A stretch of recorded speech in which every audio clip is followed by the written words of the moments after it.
पुस्तकातील विचार त्याला जुळून घेता येत नव्हते. वेटरने पुन्हा कॉफी आणून टेबलवर ठेवून निघून गेला. त्याने कपाचा कान बोटांमध्ये पकडत ओठांना लावला आणि झटक्यात बाजूला सरकावत कपाकडे पाहिलं. कॉफी अजून गरम होती, त्यामुळे त्याची जीभ आणि ओठ सुन्न होऊन भाजल्यासारखं जाणवलं. त्याने कप टेबलवर ठेवला आणि त्यातून बाहेर पडणाऱ्या वाफेकडे पाहत आठवणींच्या शून्यात सामावून गेला.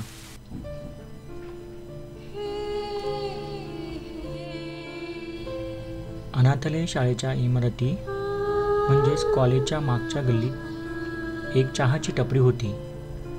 त्याला आठवलं, तिला जेव्हा पहिल्यांदा त्याने टपरीवर चहा पिण्यासाठी आणलं होतं, त्या सकाळच्या थंडीत टपरीवरची गरमागरम मसालेदार चहा फुकून पिताना पहिल्यांदा तिची धांदल उडाली आणि घाईघाईत तिची जीभ भाजली होती. तेव्हा एकमेकांकडे पाहत दोघांच्याही चेहऱ्यावर उमटलेली ती स्मित हास्यरेषा आणि नंतर तो आणि ती रिसेसमध्ये नित्यनियमाने चहा प्यायला जाऊ लागले. नोकिया मोबाईल फोनचा काळ होता. कॉलेजमधील सर्वांकडेच नोकिया फोनचे वेगवेगळे मॉडेल होते. खरंच तो काळ महागड्या कॉलचा असल्यामुळे टेक्स्ट मेसेजची मौज वेगळीच होती. जास्त करून सर्वजण एकमेकांना टेक्स्ट मेसेज करायचे. त्याचा आणि तिचा सहवासाच्या मैत्रीत दोघेही एकमेकांना जाणून घेण्याचा प्रयत्न करत होते. दोघांनाही आता एकमेकांचा सहवास प्रिय वाटत होता आणि दोघेही दिवसातून काही वेळ ग्रुपमधून वेगळे राहू लागले. दोघांनीही फोन नंबर एक्सचेंज केला. तो कामात असल्यावर, घरी गेल्यावर दोघेही टेक्स्ट मेसेजवर गप्पा मारायचे.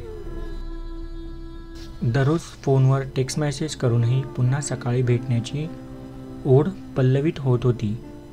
वाऱ्याच्या झुळकाप्रमाणे वर्ष सरत होती आणि आता फायनलच्या वर्षी सर्व ग्रुपला कळून चुकलं होतं की दोघांमध्ये फिलिंग असूनही दोघे ह्या विषयावर बोलत नाही. जणू हे क्षण वाऱ्याप्रमाणे उडून जातील आणि हाती काहीच लागणार नाही. कॉलेजमध्ये डे सेलिब्रेशन दिवस सुरू होते. आज साडी आणि टाय डे होता. सर्वजण बिनधास्त खुल्या आभाळात पंख पसरून उडान घेऊ पाहत होते. मुलं टायचे वेगवेगळे डिझाईन घालून फिरत होती. कॉलेजच्या कट्ट्यावर ग्रुपमधले काही जण ज्या कोणी टाय घातली नसेल त्याला चिडवत होते. कंठलंगोट हा मराठी शब्द वापरून विचारपूस करायचे आणि मस्करी हास्याचे फवारे उडवत होते. प्रत्येक मुलगी जणू सौंदर्याची खाणच होती. तारुण्यातील तो अल्लडपणा, रूपवती, नाजूक कोमल, कमनीय बांधा, ओठांच्या लिपस्टिकचे मेकअप, दागिने, साड्यांचे वेगवेगळे अनोखे रंग, जणू त्याला फुलांच्या मळ्यात आपण फिरत आहोत आणि त्याचा अगणित सुगंध त्याच्या श्वासात दरवळत आहे असं वाटत होतं. तेवढ्यात ती मैत्रिणीसोबत त्याच्याकडे येत होती. दुरूनच तिला येताना पाहत असताना त्याचं लक्ष तिच्या आजच्या सांज शृंगाराकडे गेलं. वांगी कलरची सिल्कची साडी, पदरावर सोनेरी नक्षीदार बॉर्डर. आज तिने शक्यतो साडीला मॅचिंग होईल असा शृंगार केला होता. त्यात तिची कांती उजाळून आली होती. तिला पाहून त्याच्या मनात काही शब्दांची जुळवाजुळव होऊन 4 ओळी उमटल्या. तुला येताना पाहून वाटलं तुझ्या सौंदर्याचा अर्थ तुला सांगावा. तू जवळ आली आणि तो सांगायचा राहून गेला.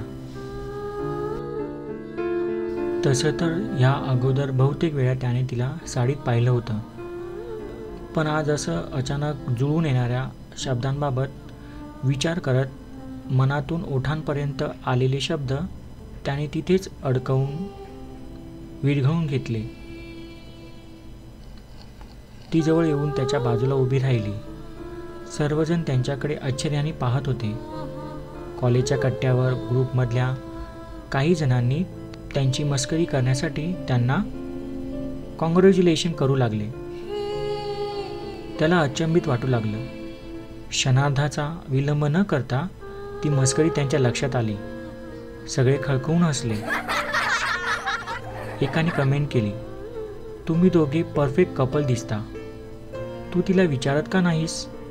दोघांनीही ऐकून न ऐकल्यासारखं दाखवलं. तिने त्याला लायब्ररीतून पुस्तक घ्यायचं आहे. आज तिने लायब्ररी कार्ड आणलं नाही. त्याचे लायब्ररी कार्ड वापरायचं म्हणून त्याला घेऊन ग्रुपमधून पळ काढला. सर्वांना बाय केलं. ग्रुपपासून दूर गेल्यानंतर ती त्याला म्हणाली, आज आपण समुद्रकिनारी जाऊया. खूप दिवस झाले आपण गेलोच नाही. त्याने घड्याळाकडे पाहिलं. वेळ आहे ऑफिसला जायला म्हणून होकार दिला. चालता चालता तिने त्याचा हातात गुंफून घेतला. तो तिच्याकडे पाहत होता. त्याला तिला सांगूशी वाटत होतं, आपण हे थांबवू, कारण त्याच्यावर घराची जबाबदारी होती. वडिलांच्या मृत्यूनंतर तो आईला आर्थिक मदत व्हावी म्हणून कॉलेज करून जॉब करत होता. ह्या परिस्थितीमध्ये ती सामावून घेणार नाही आणि त्याला अजून परिस्थितीतून बाहेर येण्यासाठी खूप मोठा पल्ला गाठायचा होता. पण तो तिला सर्व सांगू शकला नाही. चालता चालता दोघे समुद्रकिनारी आले आणि कठड्यावर बसले. समुद्रावरून येणाऱ्या लाटा आणि वारांच्या झोताचा गंध श्वासात सामावून घेत तो लाटांकडे पाहत विचार करत बसला. इतक्यात जोराची मोठी लाट किनाऱ्याच्या खडकावर येऊन आदळली. त्याच्या तुषारांनी दोघे ओले झाले. तिने त्याचा दंड घट्ट पकडला. पुन्हा मोठी लाट किनाऱ्याच्या खडकावर आदळली. ती ह्यावेळी त्याच्या मिठीत सामावली. त्याने तिच्याकडे पाहिलं. तिच्या डोळ्यात भरून आलेलं प्रेम आणि चमक त्याला जाणवली. तिने क्षणाचाही विलंब न करता तिचे ओठ त्याच्या ओठावर ठेवले.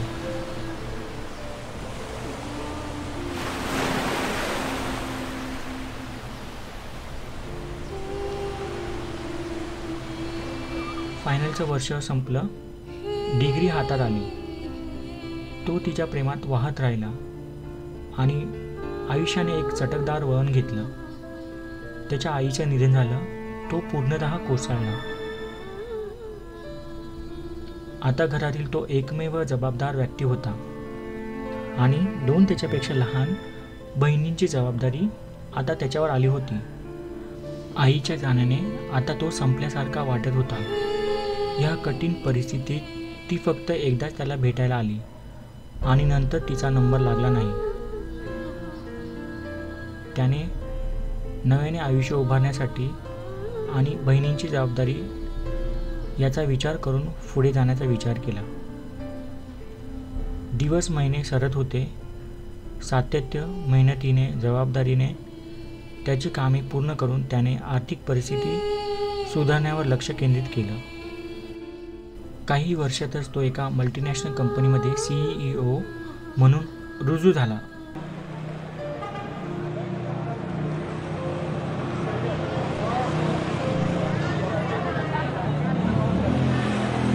इतक्यात त्याला त्याच्या आजूबाजूला मोठ्याने सुरू असलेल्या गोंधळाची जाणीव झाली. त्याने शून्यातून बाहेर येत पाहिलं तर समोरच्या टेबलवरील व्यक्ती ऑर्डर अजून का आली नाही म्हणून ओरडत होती. त्याने कॉफीच्या कपावर नजर टाकली. ती पूर्ण थंड झाली होती आणि तिच्यावर ब्राऊन थर जमा झाला होता. त्याच्याकडे पाहत त्याला जाणवलं की आत्ताचं आयुष्य पण ह्या कॉफीप्रमाणे थंड आणि शांत झालं आहे. आता ती पिऊन घ्यायची की वेटरला दुसरी आणायला सांगायची? त्याने विचार केला की कॉफीची आणि त्याच्या आयुष्यात सारखीच परिस्थिती आहे. पिऊन घेतली तर वेस्ट जाणार नाही आणि सोडून दिली तर तिच्या आयुष्याचा काहीच उपयोग झालेला नाही. म्हणून त्याने ती थंड कॉफी पिऊन घेतली आणि पुन्हा पुस्तकाकडे वळाला.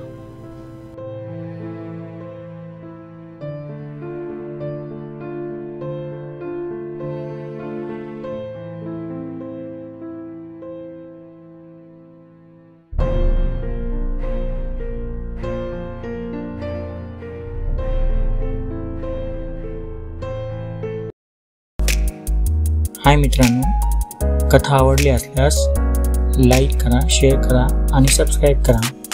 पुन्हा भेटूया पुढच्या भागात. धन्यवाद.